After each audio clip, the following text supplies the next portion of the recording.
Last time we saw the loop, that sense, decide, act, and that the deciding brain is a trained model. But how does your messy problem become that model? Let's walk it from zero. No tools, no downloads, assume nothing exists. Step one is not a model. Step one is data. Write down what you know. An Excel sheet is perfectly fine. Each row, the inputs, which room, the weather, the grass type, weeks since the last cut, and the expected output, cut or don't cut.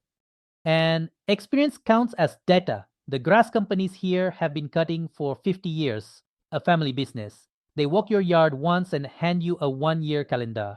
These seasons, these timings, this grass type. That calendar is a model learned inside a human head. Now scale it up. A school with 60 rooms, each with grass. Park grass that's thin and slow. Another patch, 2 feet tall. The teacher says 3 weeks. The principal says 6. Maybe a camera watches the grass too. Collect all of it. Human data, vision data, weather data. Okay, I hand this Excel sheet to a tech person and say, assume nothing exists, no downloads. What's their mental model? What do they build first?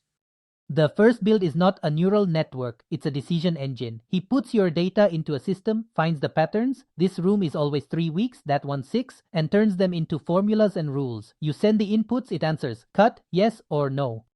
He keeps refining 15, maybe 18 patterns, always reducing the error against the expected outputs. And that formula engine works for 60 to 80% of cases. That is solution 1. For many problems, it's honestly enough.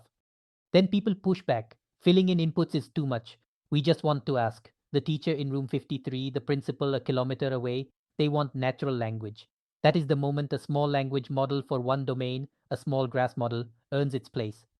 So the order never changes. Data first, model later. Rows of input and expected output, then patterns, then formulas. And only then language on top. Next, a story with no technology in it at all. John, Sunita, and the expert. That shows what an AI system really is. See you there.